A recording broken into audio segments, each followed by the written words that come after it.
What's really good, my people? Welcome into No Catch Up Fast Food. Quick 15 minutes breakdown, NBA Finals Game 3. Big Nick the Quick. Let's get into it. Giannis Antetokounmpo is simply not going. Different. That's just how I felt when I was watching the game. He's just not going. Let me set the table like I usually do. We told y'all coming in, let's go back a couple days ago. We talked to y'all about Milwaukee getting back to Milwaukee, getting at home in front of the fans, doing what they're supposed to do, and that's exactly what happened. We talked about getting some more help. We talked about Drew Holiday not having to take 25 shots. Great game from Drew Holiday last night. Every shot he took looked comfortable. It wasn't forced. None of that stuff from Drew Holiday yesterday at home in Milwaukee. Played his role perfectly. I still, 10 threes is whatever, but they were good looks. Yeah. I never felt like he was forcing it or doing anything out of his body. Hit 5 of them. Yeah, so Bucks get game 3 at home. Series is now 2-1 Suns, 120-100. What did you think of the game overall? And then we can kind of get into these details of, stuff going forward. Has the momentum. I've heard it go as far as people saying Milwaukee's now the leader in the series. They flipped it. They showed Phoenix who has the best player in the series, yada, yada, yada. Yeah, I wouldn't go that far, but go ahead. Yeah, and I mean, just real quick, absolutely. The best player in the series has been established. It was established last game, and he backed it up this game. And I think that's really, if you're going to talk about this game, that's all there really is to talk about, right? I get Suns struggled a bit. You didn't really have anybody outside of Chris Paul show up for them huge as far as scoring the ball. I think he led the team in scoring at 19 points. Not a great book game. Bridges didn't have a great game.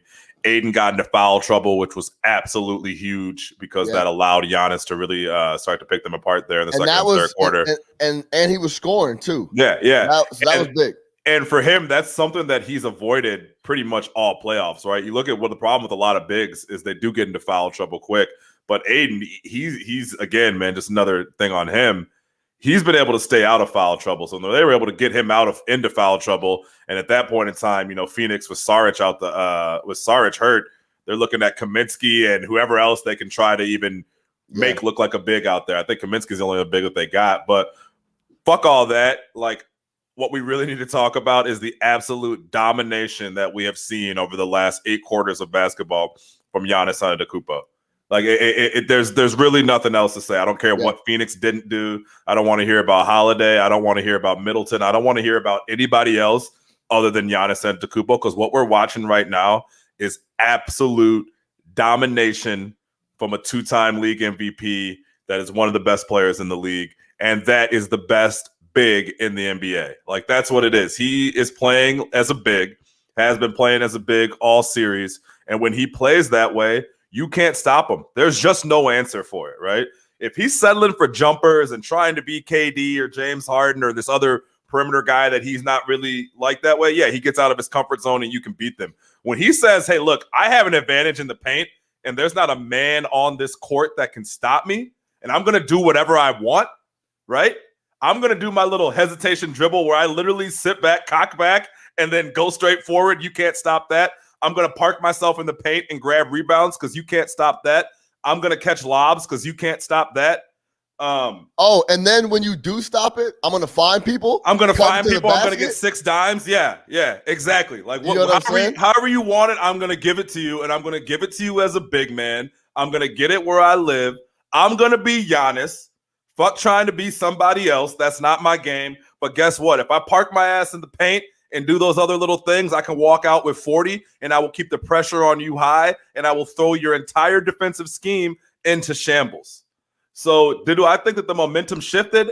Not quite, but I do think that Milwaukee has a path to victory. And that path, as it always should have, goes through Giannis Antetokounmpo in the paint. Because even with Aiden out there, you're going to slow them down a bit, but that's just a tough order. If Aiden's worried about everything as far as stopping Giannis on defense, he's not going to have a whole lot left on offense, right? So then you're relying on or, Paul and or Booker, he's going to end up in foul trouble. or he's going to end up in foul trouble like he did last night. Yeah. But I cannot stress enough, the last 8 quarters of Giannis are dominant. They said on Get Up this morning, I think it was Cassidy Hubbard, shout out her. She said Giannis needs to realize he's more Shaq than Kobe. And it's just so spot on. Give him the ball, let him dominate. If it's a close game, you have Middleton and Holiday who can shoot jumpers and shit like that. But let Giannis dominate in the paint and figure out the rest later. Like, stop trying to figure out anything else. Let him dominate down low because you have an advantage every single time he does that. Yeah, there's no answer. Nothing. There's absolutely no answer. We let me play this clip from the last No Ketchup Fast Food just so y'all could get a taste of how locked we were on Game 3. This is from the Game 2 recap a couple days ago. Now, that being said, before we get out of here real quick, couple minutes, let's talk about Game 3. This is going to be your standard, in my opinion. They're going to go to Milwaukee, and they're going to win the game handily. Middleton will show up. Cam Johnson will miss those shots. Bridges will have 9 points. Crowd's going to be crazy. Yeah, crowd's going to be crazy. Middleton will have 40. Yeah, it's going to be whatever the games. number is. Take the Bucks. Take the Bucks and rest easy. Yo, I agree 100%. Layup. Yeah, I think. And they've done this. They've done this all playoffs. Yep. Yeah, I mean, what else you want us to tell you? We told y'all what was going to happen in Game 3. Cam Johnson did more than I thought he would. Remember I was talking about he's always looking so comfortable out in Phoenix and just one dribble pull-ups and jab. Yesterday, he looked comfortable in Milwaukee too. Sure did. He yoked on PJ Tucker. Crazy. Get out the way. Yeah, crazy poster on PJ. But I said Bridges would have 9 points. He had 4. Yeah. So it's like we had it spot on. I think it's it's interesting. I've never seen Book play a game that bad. No, he was terrible. He was terrible last night. Didn't even look into it. Was just out of it completely. Never really got it going at all. Which, look, man, he's been great all playoffs. So you're gonna have some duds here and there. Yeah. I know. Eder was asking for us to, or for you specifically, to kill Book. Like, yeah, we're not even at that close to that level. It's one bad game. No way. I think again, man, like the way Giannis was playing last night. I'm gonna keep it real. I don't know if it mattered. I really don't know if it mattered. I mean, they were just getting whatever they wanted from him whenever he wanted to give it to you. And they weren't going to lose that game. There was just no scenario in which they were going to lose the game. The one thing that I was surprised about, and the reason I sent that text, that was like, oh, I think the Suns might sweep them, is that I just thought that Milwaukee would come out and be up by 20 in the first quarter. I was just like, yo, Milwaukee's going to end this game in the first 6 minutes, right? And then we already know what type of game this is going to look like, a lot of their other game threes. Which they didn't, right? They kind of let them hang around, and the Suns actually came back into the game and were up by a few. But once they warmed down. Yeah. Once I think it was midway through the second, and then the third happened, and Aiden got into foul trouble, it was a wrap. And again, with the way that Giannis was playing yesterday, I don't know if it mattered if Book would have been hot. I don't know if it mattered if Bridges would have had 25. Giannis was going to do what he wanted to do when he wanted to do it. And watch out. He's hitting these free throws at a little bit better clip now, which is scary, very spooky. Yeah, it is. if he's gonna go 13 for 17 from a free throw line, that really, really, really hurts that strategy. Like it really, really. If he's shooting above 70% from the line, you have a major, major, major problem. Only took 2 threes last night too, so he really played his game. Yeah. And we said it earlier, man. We said it a couple weeks ago after that Brooklyn game. We were like, man, Giannis is a big. Like he's a big, and that's okay. Yeah. That is okay. Don't need to make him something that he's not, because what he is good enough. We talked about that extensively. Like, yo, listen, park the when is Giannis going to get a jump shot comments, because it's not coming, and he doesn't really need it. That's plain and simple what it is. Figure this part out. I think now it's massive that he's hitting free throws at a better clip. Yeah, that's it. That's a massive key, and we touched on that too. I know, look, Giannis was the key for you. He was going nuts. I mean, obviously, it goes without saying. It was right there. He was dominating. He was 14 and 23 from the field. He's probably missed like 15 shots his last 2 games. Yeah. Yeah. So it's I mean, he's been going crazy, right? But I want to key in on Drew Holiday because we talked about it last game or the last recap of game 2. I don't need Drew Holiday taking 23, 24 shots, 22 shots. This was a perfect Drew Holiday game for me. Yeah. Give me 14 shots, 8 of 14, 5 of 10 from 3, 21 points, 9 dimes. Every shot he took looked comfortable for the most part. He didn't get jammed up. He wasn't forcing anything. Ran the offense well. Yep, ran the offense well. It was just, let's compliment Giannis. Here you go.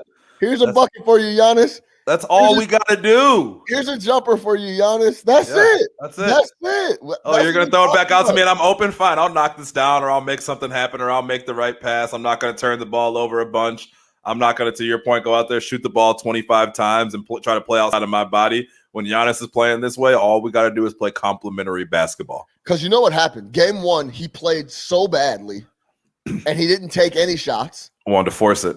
Then game 2, he comes out, forces it, tries to get a bunch of shots up. It's just not his game on offense, especially, dog. Like, give me 14 shots in rhythm for the most part. Find open looks, run the offense fairly well.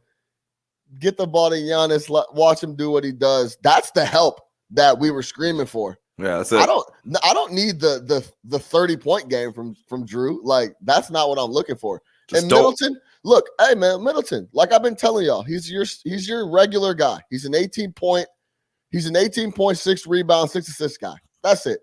Like, he might explode here and there, but a majority of the time, this is who he is, man. Well, but here's the thing though. If he can be like he was last night when Giannis is playing that way, you don't have any problems. That's fine. Come in and hit timely buckets when you need to. Make some plays with the ball. First quarter, Middleton played well. He had 3 points in the second half. Yes. Middleton came out in the first quarter, got buckets.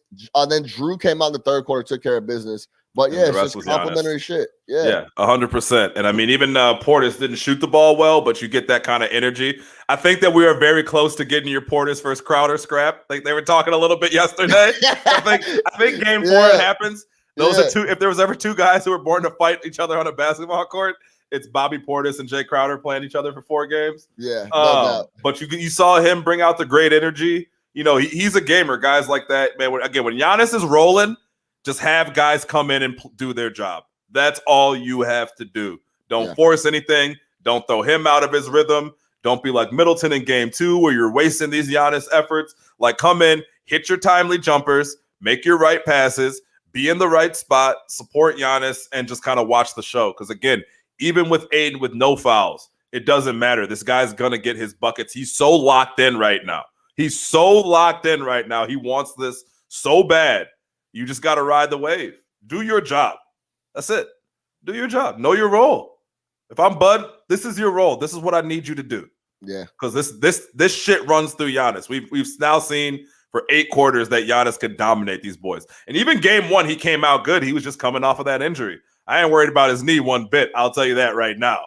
That knee is fine. Dog, I don't know who his doctor is, but the knee is fine. I told you off the first lob I saw in game 1, I said, "Oh, this is fine. We're fine." I'm not worried about this guy's knee. He's not limping. He's not nothing, man. And he's just, it really is. I think it's going to be one of those situations where if they would have came out and just gotten thrashed in this series and Giannis didn't look great, he would have been hearing it. You can't win with Giannis. Is he a 1B? I don't care what happens the rest of the series. He's answered the questions. Yeah. He's answered the questions. Like, Giannis is the truth, and we can just go from there. He's answered the question. If they lose, it ain't gonna be because of Giannis. He's either scoring a bucket at the bucket or getting to the line and knocking down free throws. Like, whenever he wants. What do you do with that? You know what I'm saying? So 41 on 23 shots. Only one of 6 players ever have back-to-back 40-point games in the finals. Yeah, and the rest of them are like Shaq, Jabbar, Chamberlain, those type characters. Jordan scored 43 straight, 4 straight. Yeah, that's crazy.